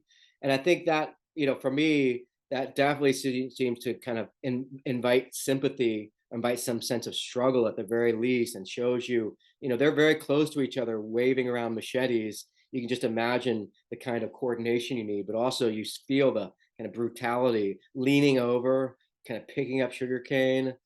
They're not wearing, I mean, some of them wearing hats, but you can just imagine the heat, the climate, the sort of the humidity. Any other observations? What do you think the woman's carrying on her head there, Julian? I think it looks to be like maybe a vessel full of water. Right, probably sort of, providing water to the, to the people working.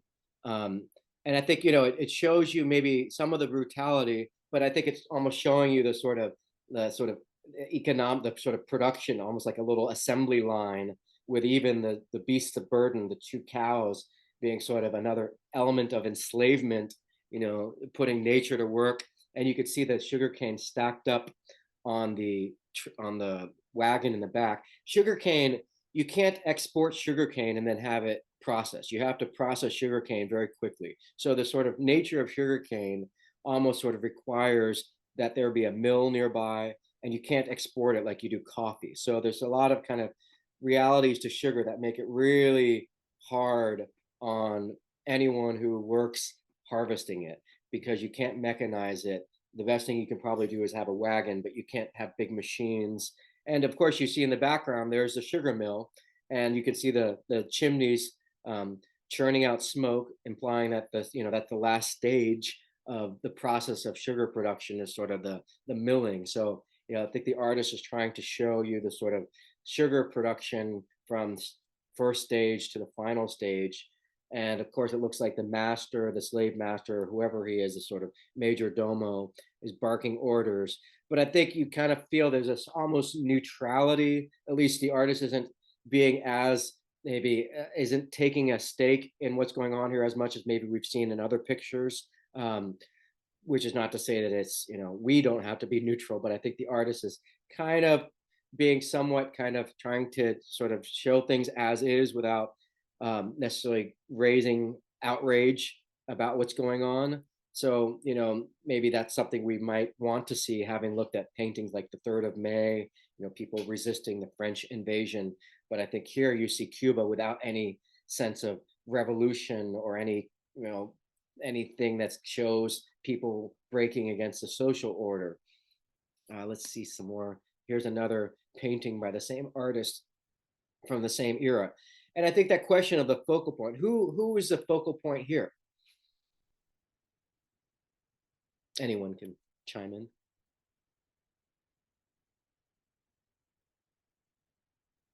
It's kind of like the last one, hard to sort of decide, right? Because you can kind of have different options. And I think that goes to reinforce the idea that the artist is trying to show you kind of an ensemble scene from Cuban life, with the component parts, and not necessarily making our sympathies lie in one place or the other, but rather just showing you, like the word costumbrismo implies, the sort of everyday scene. So on the far left, you see the Spanish crown, the Spanish colony, the symbols of the Spanish colonizer,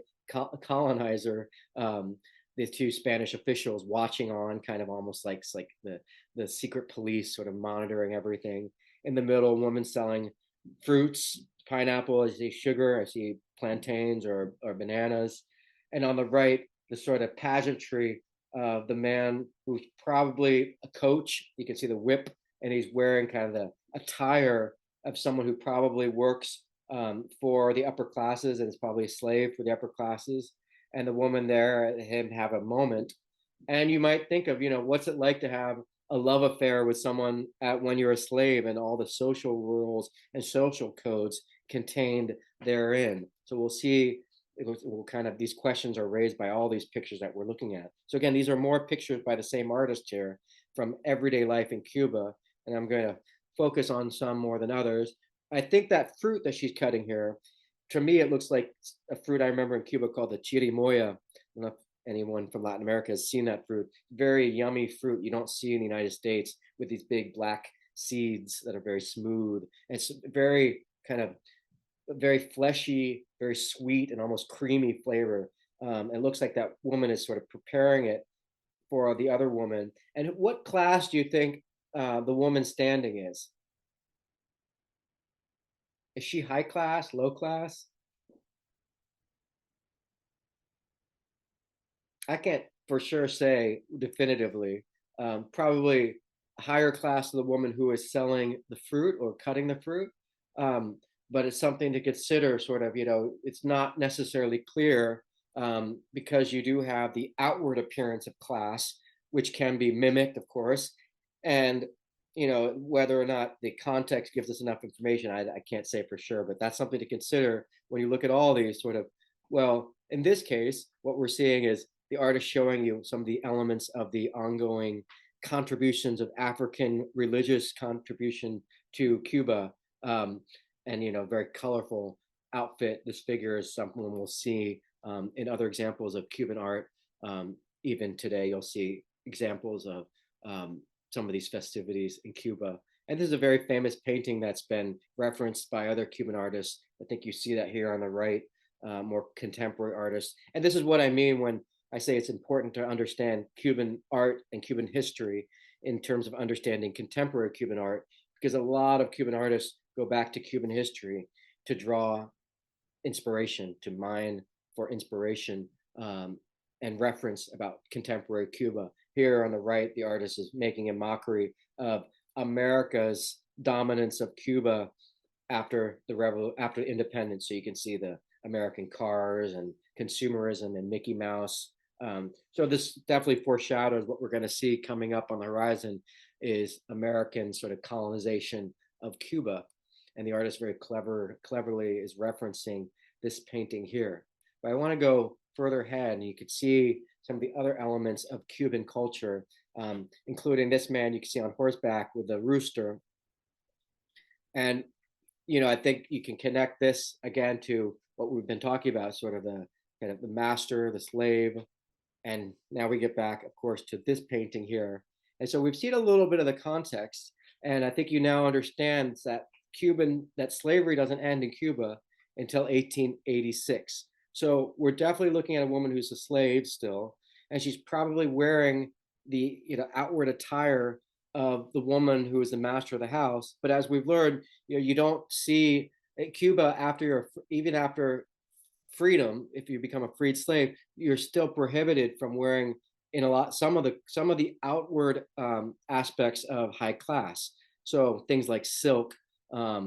Maybe you can wear some things, but not other things. So you can attain some of the outward appearances of class, but still you're prohibited from fully participating. And so what I think is interesting about some of these pictures we're going to see is this sort of these moments of wearing the outward attire of the upper classes as a sort of moment of revolution. Sort of like you could say this is a woman sort of dressing up while the master is gone. By the way, the painting is called In the Absence. Obviously, the master is absent. But I think you could also see this as sort of like a moment of revolution, of fleeting, superficial revolution, but still you kind of almost feel the foreshadowing of revolution here, where the sort of average person is sort of enjoying a moment, a little mini Cuban revolution, a very momentary Cuban revolution, but still a sort of revolution, an upending of the social orders just for a moment. And I think there's something really sympathetic about this picture and this person when you think about it in the context of sort of, or in terms of her sort of breaking with social orders just for a moment while no one's looking, and I think we can all kind of relate to that to a degree as far as the difference between publicly acting out what's expected of the different classes, different social orders versus kind of betraying those orders when no one's looking. We all act a certain way when we're online, but sort of the real measure of our character is kind of what we do when no one's watching, right? And I think this woman is sort of indulging this moment of, you could say she's just sort of wanting to look at herself in the mirror, but I think you could also agree that there's sort of an act of rebellion here, and that really humanizes her. And you think about, she's sort of, for a moment, she's freed herself from slavery, just for a moment. This moment of looking in the mirror is a moment of revolution, I would say, momentary and certainly not meaningful in the lasting sense, but nevertheless a sort of moment foreshadowing kind of, or at least of someone claiming sort of a sense of autonomy, even just for a moment. And we see some of that in other examples. Sorry, I don't have a better version of this painting, but here you can almost get this is almost an inverse image where the guy is dusting off the marble and he's kind of enjoying this moment of kind of, I guess, flirtation with a marble bust. There's something very funny about that. And so, a question that I can't remember who mentioned it, Dina, I think at the beginning of class said, these paintings are kind of by an artist who clearly I think is intending to mock these subjects. And I think that's true, definitely, that there's sort of even making a mockery of these moments of breaking with social code. But I think it's also for us kind of a chance to see the sort of the pageantry of sort of what it means to sort of be a freed slave, or to sort of try to kind of act out freedom while you're still a slave. And one element of that is certainly the clothing you wear, the attire you wear.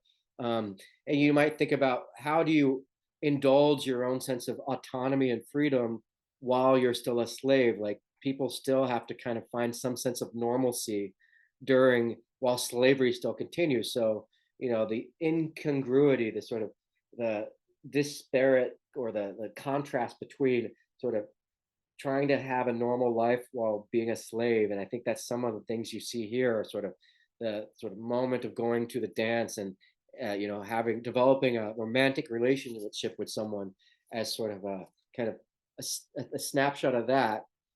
And to kind of understand that in the context of slavery makes it all the more kind of bittersweet, because definitely slavery is still very much the rule of law in the 1870s. So these would all be slaves indulging in a moment of, maybe going out to the dance, going out, getting dressed up and looking good. And it just makes the fact that they're still maybe freed slaves or still enslaved, and this is just a moment of kind of autonomy, just makes it again more bittersweet.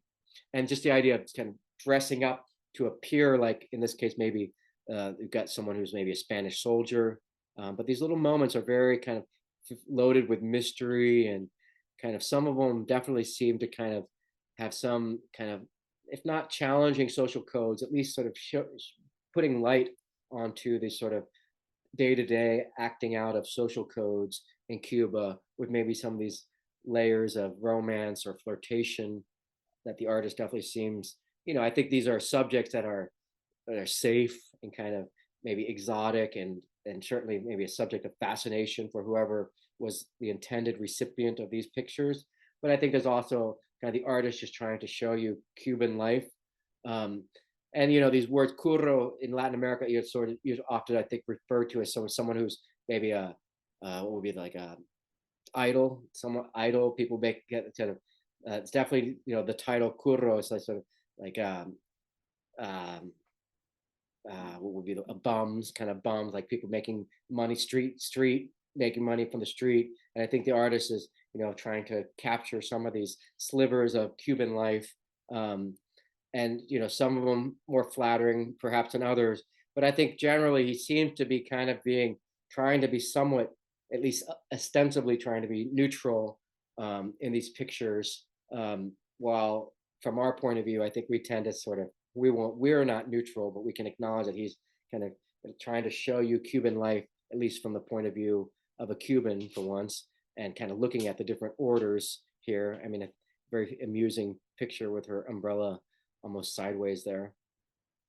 And here's another example of kind of these flirtatious moments. But the ones that I think are the most interesting from this period are kind of the ones that show the sort of pageantry, looking, you almost feel like, the sense, behind bars, dressed up to look really good, and sort of, or the guy, going out into the countryside with his dogs. You could see this is sort of like a cozy moment, a moment that, of, like a cowboy going out west. But then you understand the dogs might be there to hunt slaves, and you have to really keep reminding yourself that slavery is very much in the background of all these pictures, especially with something like this.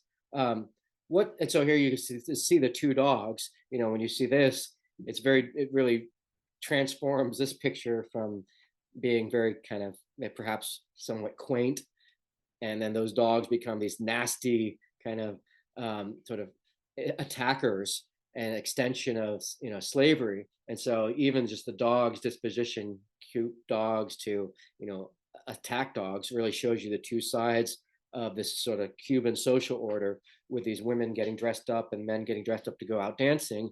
And then this man here who is a cimarron, and that basically means a fugitive slave. And I think it's so interesting, or so important to understand, if you're someone who just makes that final decision to escape slavery and to flee into the wilderness, probably because it's so brutal to work in sugar plantations, you're confronted with the reality that Cuba is an island, and walking east, hopefully to reach Africa, because that's the one compass point you have is the rising sun. East is where Africa is.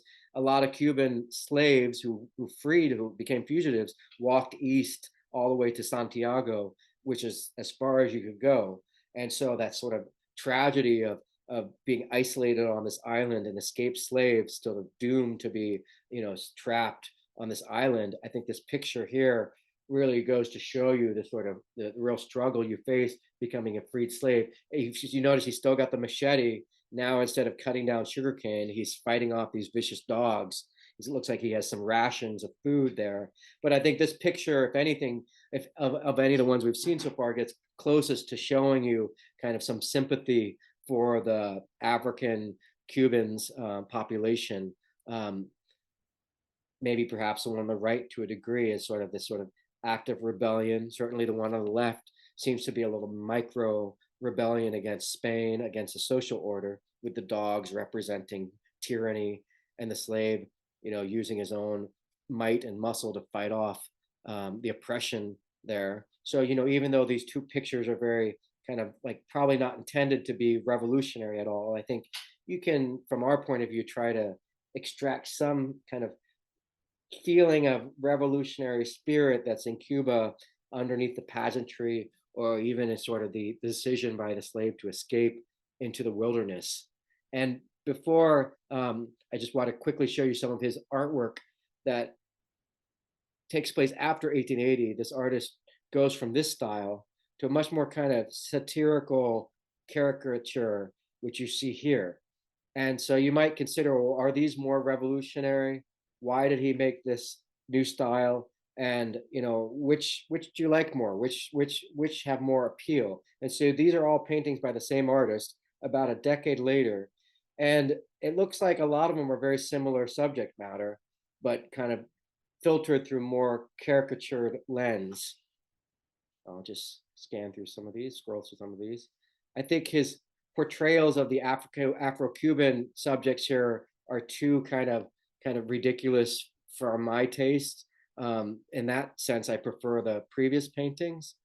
And yet, even in spite of that, or I feel like there's a little more, he's engaging with the subject matter a lot more than in the other paintings, with him kind of showing the subjects, I don't know, getting more emotionally or invested, or kind of getting us closer to the subjects, and just giving them kind of this caricature almost seems to make it feel like the artist is a little more invested in sort of where our sympathy should lie.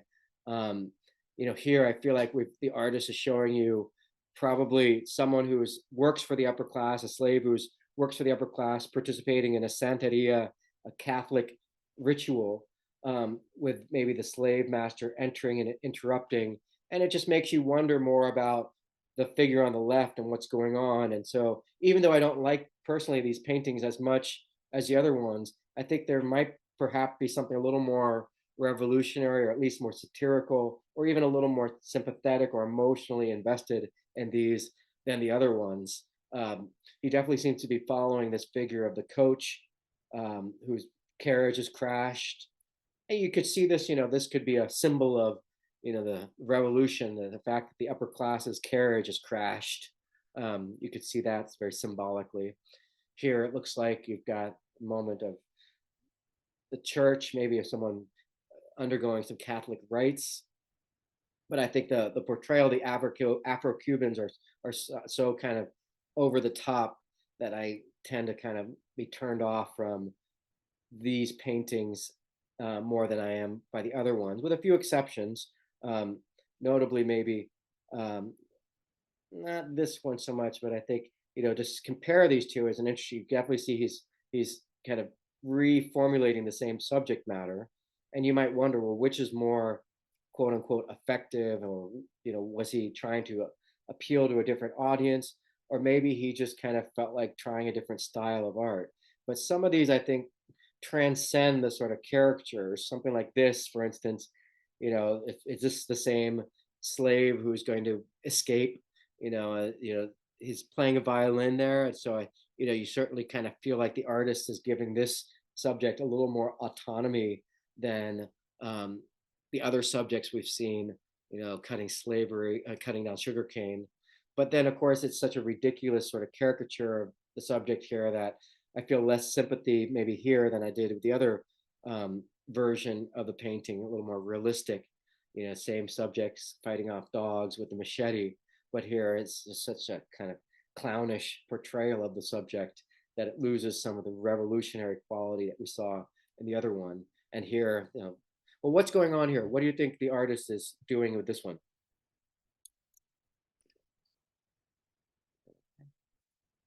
What's going on here?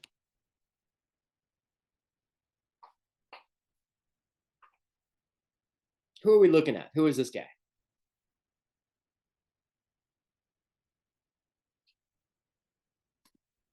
People. How about you, Anastasia? Anastasia, sorry, Anastasia. I know you told me that. Sorry. Could you please repeat the question? Yeah. What's going on here with this guy? Who is this man that we're looking at? So he looks like he's like some kind of like maybe general or something. Yeah, and what's he doing? He's having like tea. Yeah, I think it looks like tea to me.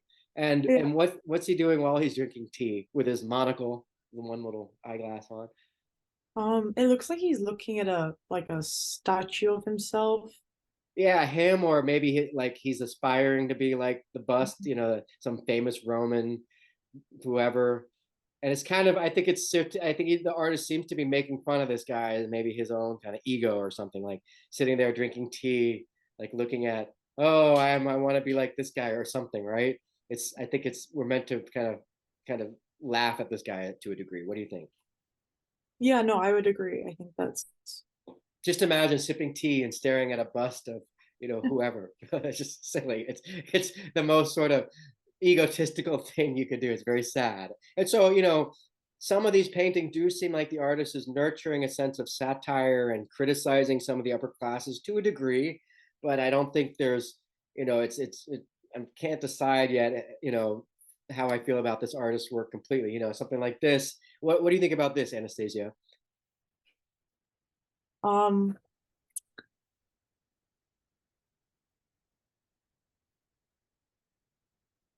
it is, I don't know.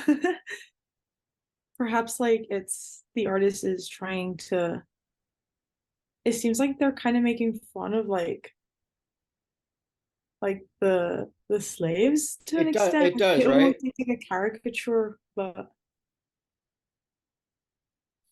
Yeah, I agree. You might notice that it looks like maybe the sugar mill in the back of the front. So we've got another view of sugar.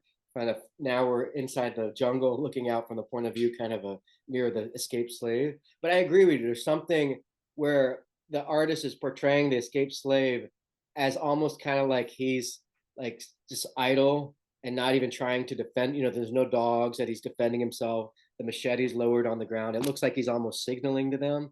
So for here, it feels almost like he's just like, okay, you got me. It's not necessarily meant to we're not meant to sympathize with the struggle, but almost find it cute. Like, oh, they got the escaped slave. Ha ha ha. The tone feels really off. Yeah, in the previous one, it almost looks like he's trying to have tea. Oh yeah, that's so funny. Yeah, Nick says that the bust is sort of like he's so lonely that that's the best he could do. Perhaps that's not what Nick said. I'm just filling in the blanks that this guy in this painting is sort of just having tea with the equivalent of his only friend, I guess. Yeah, a good observation. What do you see what I'm saying about the tone here with this? That's sort of just, I agree with what Anastasia was saying, sort of something almost making light of this in a way that's so it's kind of off for us. And it's so strange because he's not struggling against the dogs attacking the artist, kind of made this moment even more kind of silly in this satirical version of it. And you notice the slave here is much older, so maybe there's a sense of kind of escaped slave who didn't get very far because how could he? Because maybe he's and just you can imagine, or maybe this is an escaped slave who's been in the jungle for so long that he's just grown old in a state of quote unquote freedom. And I think that reinforces again the theme of one of the themes of today's class, which is just because slavery is over doesn't mean it's over, because you might escape and go into the jungle, but just imagine living out the remainder of your years, decades into old age in the jungle and isolation. So that could be the moment we see here. Let's take a look at a few more pictures from this artist's kind of the latter part of his career. And again, we're looking at a woman looking into the vanity. You've got the man here next to her. Presumably they're going out to a dance. It looks like somewhat modest kind of surrounding. You can see the broom there. So she's no longer sweeping the floor of the master's house. But the broom is there as a kind of a reminder that that's sort of, perhaps of slavery. Another example of sort of the outward appearance of sort of being free, being normal, being upper class, looking out the window out into the real world is almost like almost symbolically kind of blurring the boundaries of class, where you're high class, you're kind of cloistered, you're enjoying the comforts of being inside, and you're kind of looking out into the other world of lower class, or maybe you're looking down. But certainly you can look into the symbol of wearing this sort of outward appearance of upper classness.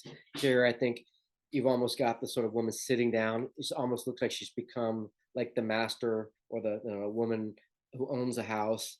But I think these especially are much more mocking. Like these definitely, I feel like are mocking the subject more so than perhaps the woman who we saw earlier with the broom. This is a little like, this feels similar, almost, very similar painting, but this, I feel like, this is almost more sad to me than this one, because in a way, this sort of kind of, you don't know if at least kind of you got a sense that kind of in the other case, the woman's kind of indulging in this moment of rebellion without necessarily, you don't necessarily see the figure looking on. In this one, maybe to a degree, but I think there's something more satirical and mocking about this one I don't see in this one, and I tend to kind of enjoy extracting a little bit of this revolutionary sort of breaking the social rules here, whereas I feel like this one's more kind of indulging in the social rules, kind of wanting to become kind of like the colonizer, or at least the outward appearance of the colonizer.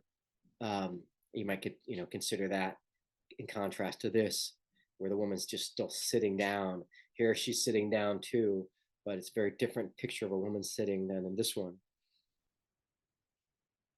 And remember, no revolution in Cuba. So we're really talking about Cuba still as a colonial, sort of colonial, a subjugated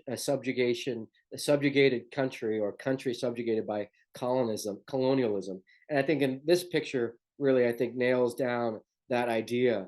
And again, I want to go back to this idea of sitting down, sitting down as an act of kind of freedom. The woman here on the left is sitting down, and she doesn't have to stand up.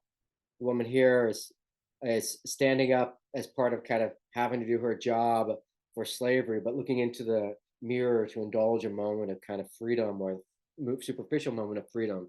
And when you look at a painting like this, I think it really helps reinforce this idea of kind of, one, that this woman is upper class as she's looking out the window or out through the archway at Cuba.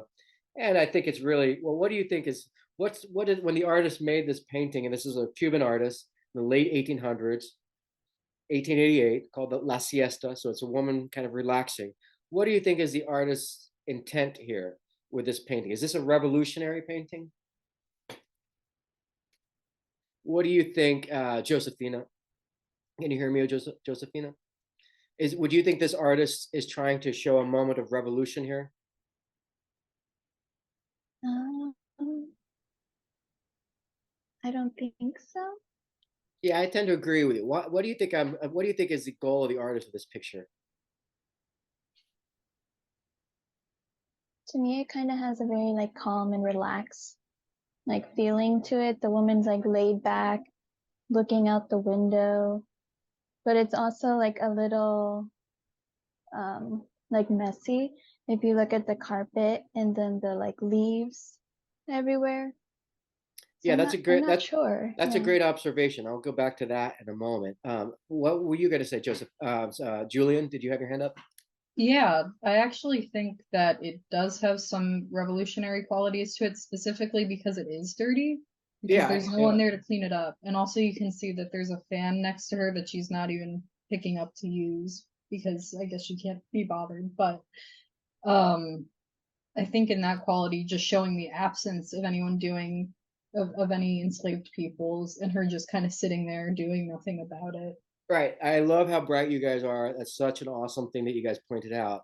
And, I think the artists, sometimes, artists, you all are all artists. So sometimes your intuition operates in a way that maybe you're not even realizing that you're sort of striking gold, and you are. And then later you might look at your art and be like, oh, wow, I did this and I didn't even understand that. I think even in this case, the artist might not even been aware that we would one day look at this artwork and be like, oh, wow, there's something kind of almost oddly reminiscent of what we've been talking about today, which is sort of the woman sweeping, and I think what you were saying, Josephine, at the beginning, that I think the intention of the artist is to show just sort of a woman relaxing, in the siesta. We're meant to sort of feel like, oh, what a tender moment, or what a calm moment, what an appealing moment, someone just relaxing.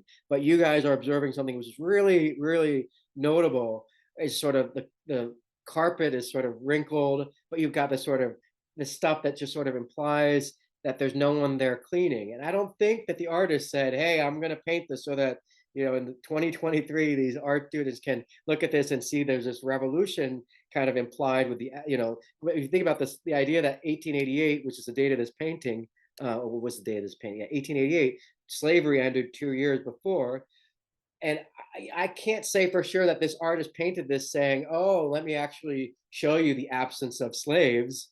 It could just be the artist was just trying to show you this woman relaxing, and there just happens to be a mess. But I think it's really a great idea to think about that mess implies that there's no longer the sort of slave labor there to clean everything up for her. And if you learn about, like, say, slavery in the United States, or even apartheid in South Africa, which might be even better because, apartheid wasn't slavery, but it might as well have been.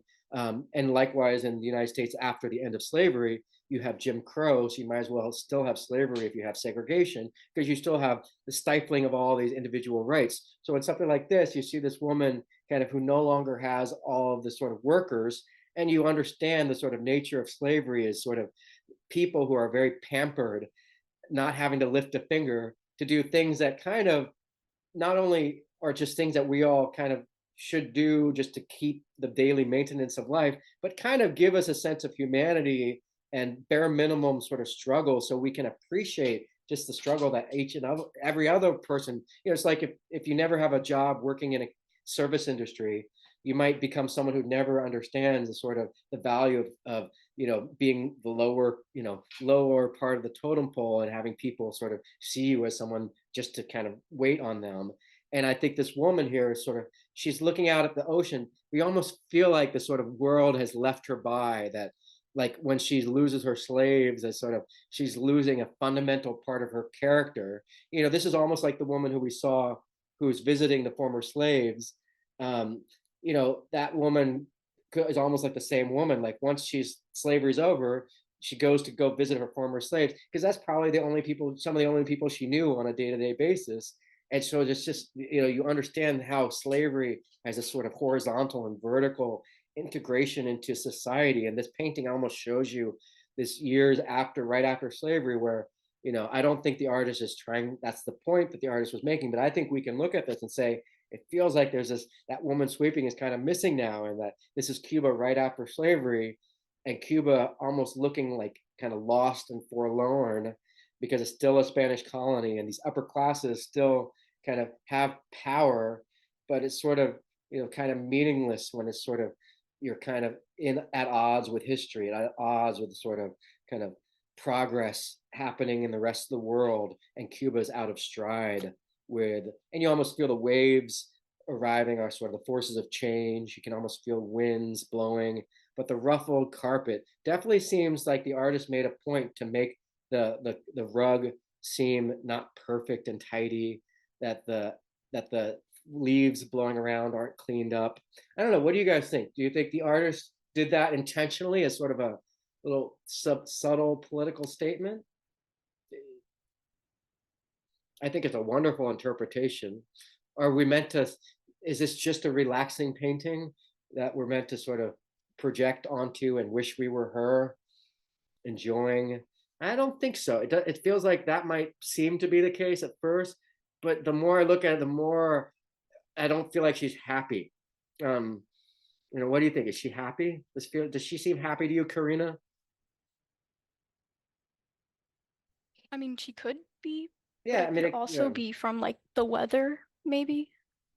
yeah, she's maybe just worried about hurricane coming. So, it's up to you guys to, I think it might be going too far to put too much revolutionary kind of qualities onto this painting. And yet I think it's okay for us to look at that in terms of the other paintings we've seen. So this is the upper class, and there's something about being upper class with sort of depending on all those servants, and you're somehow sort of alienated maybe from your sense of domestic kind of meaningfulness, right? Like imagine having someone else do everything for you, tie your shoes. You're like a child.